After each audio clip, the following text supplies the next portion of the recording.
Ouais, sacré Yazid. Alors on l'a compris, hein, lui aussi, Muay Thai. C'est vrai que c'est son format de combat, hein, Jean-Paul. Oui, complètement. C'est là qu'il est le plus performant.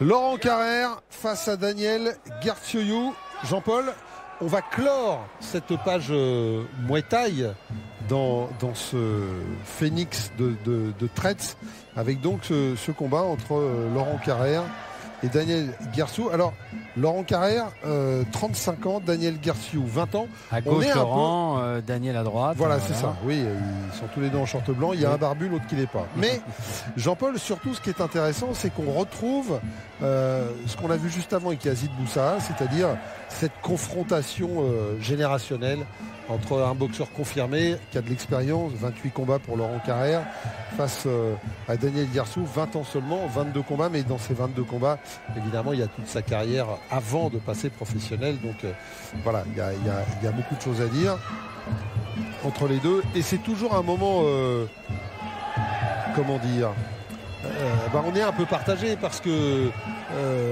le petit jeune qui monte, l'ancien qui s'affirme ou qui disparaît, enfin voilà, ce sont toujours des combats émotionnellement chargés, ces combats entre boxeurs qui ont pas mal d'écart. Oui, avec en plus un gros distinguo dans les styles, et ça on aime ça, avec Daniel Garciou qui est très compact, très offensif, avec une boxe bien rapide, hein, vraiment explosive.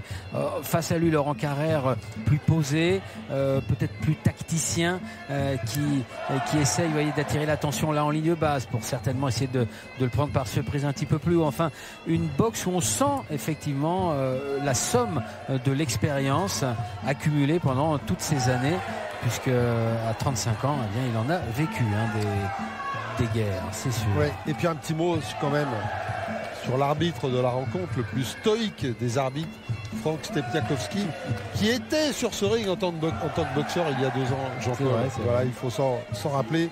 Il connaît bien ce ring de Tretz, Frank. Et maintenant, eh bien, il est passé à l'arbitrage. Très bon arbitre, hein, d'ailleurs, Frank Stepniakowski. Et oui, il était sur ce ring il y a quelques années. Ça, c'était joli. Un enchaînement de base, hein. On sent qu'il connaît ses gammes sur le bout des pieds. Daniel Garciou, à droite encore, qui est passé. Ah, c'est bien fait, hein, tout ça, avec le low kick systématiquement sur la jambe avant de son adversaire. Moins de phases d'observation dans ce combat, Jean-Paul. Hein. Daniel Garciou a décidé, lui, d'y aller tout de suite, hein, de pas attendre, de pas perdre de temps. D'ailleurs, on aurait presque pu croire que le combat se déroulait dans les règles du K1, hein, tellement il y a peu de clinch, peu d'attaques genoux corps à corps répétées. Donc il y a les coudières et il y a les petits rues par Daniel Garciou et début de la deuxième reprise. Voilà. Le boxeur transalpin s'est vraiment démarqué par sa vitesse, sa générosité, et on a senti Laurent Carrère un peu anxieux dans son coin là, hein. On le sentait préoccupé quand même.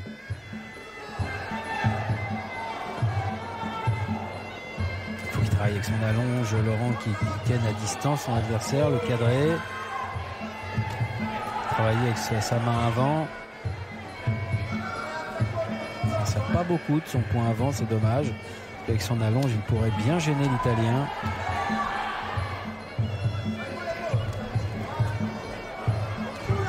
Le premier clinch sérieux. Toujours intéressant de voir le combat corps à corps. Quel va être le rapport de force.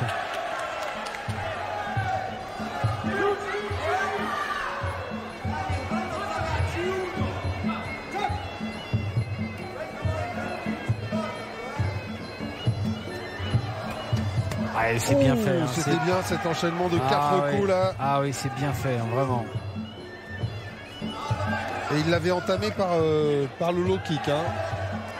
Bizarrement, on termine par les jambes. Oh ouais, on peut commencer. Là, il a commencé. Pourquoi pas.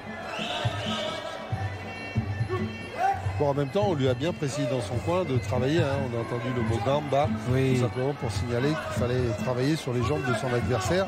Et c'est vrai qu'au premier round, il a trouvé des ouvertures sur la ligne basse et que donc il aurait bien tort de se priver de continuer.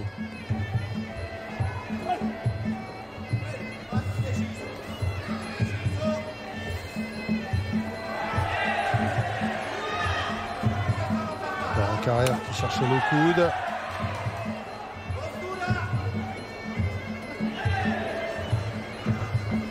Oh, mais là, le nez qui saigne, Laurent Carrère. Ouais, il était temps qu'il sorte du coin car il y avait un déluge de coups qui l'attendait.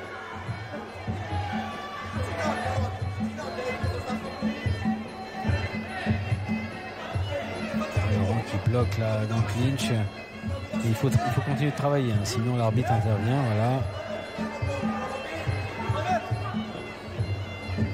Alors, on va aller voir tout de suite. Ouais, la blessure. Hein. La blessure. C'est le nez, visiblement. Dis-moi rien. Non, c'est rien. C'est rien. C'est incroyable, Jean-Paul. Comme ces hommes sont durs au mal. Ah oui, ça. Bah, sinon, il ne faut pas faire ce sport. Hein. Ouais. Oh là là. Oh. Il y a un peu de provoque là de Laurent. Ouais, mais Jean-Paul, il est pris de vitesse, on le voit bien. Hein. Il est pris de vitesse, Laurent Carrère. Ah, il est face à un adversaire qui le surpasse au niveau rapidité, enchaînement, précision aussi. Donc ça devient une équation difficile à résoudre hein, pour Laurent. J'ai envie de vous dire, Jean-Paul, précision parce que justement, comme il est plus rapide, il déclenche, il peut enchaîner. Et au bout du compte, c'est lui qui devient le plus visible, le plus lisible. Donc voilà. Et finalement, il y a tellement peu de coups de la part de Laurent Carrère que le moindre déchet se voit. Et puis surtout, il y a tellement peu de coups qu'il perd tous les rounds là pour l'instant. Hein. Exactement. Et ça, c'est un gros souci. Là. Exactement. Le retard s'accumule. Et voilà. Et vous voyez, il est monté, descendu, il est remonté. Avec une petite droite entre temps. Alors, coup de chance pour Laurent quand même, c'est que l'Italien Daniel Guersoui n'a pas une frappe très efficace. Voilà. Oui. Vous voyez, il pose souvent ses mains, il lance et il pose.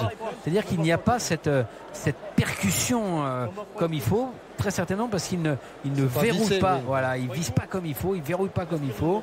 Et donc du coup, les coups ne font pas aussi mal qu'ils pourraient le faire. Encore. C'est bon, stop. Sur le nez, pas dans le nez. Ce serait dommage. La vaseline. Oui, ce serait dommage. Ah, super ça. Regarde, fais un coup dans mes yeux là. Non. Si, je veux la savoir. Dégage-la du nez. Dégage-la du nez. Ah oui. Voilà, le petit pâté de vaseline sur le nez, ça gêne le regard. Ah mais exactement. Ça perturbe le regard.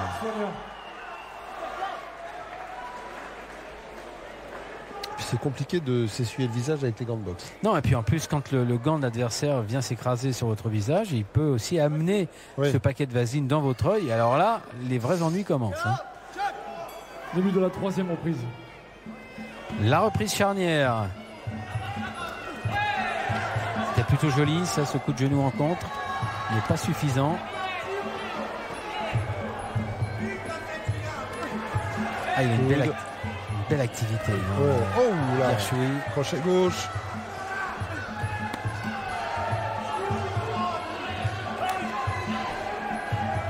C'est vrai qu'il a tendance un peu à frapper avec l'intérieur du gant, hein, Guersoui, donc c'est aussi pour ça qu'il est moins efficace, mais par contre en clinch, voilà, Laurent Carrère est plutôt pas mal avec les genoux.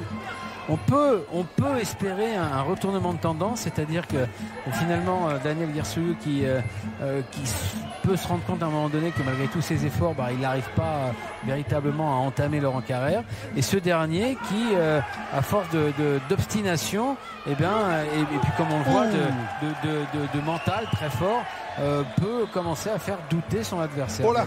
Mais là, là, Jean-Paul, c'est fini. Non, mais c'est fini. Non, mais là, c'est fini, c'est fini. L'arcade a complètement explosé. Ouais, c'est terminé. Voilà, c'est terminé. On peut pas le coup de coude.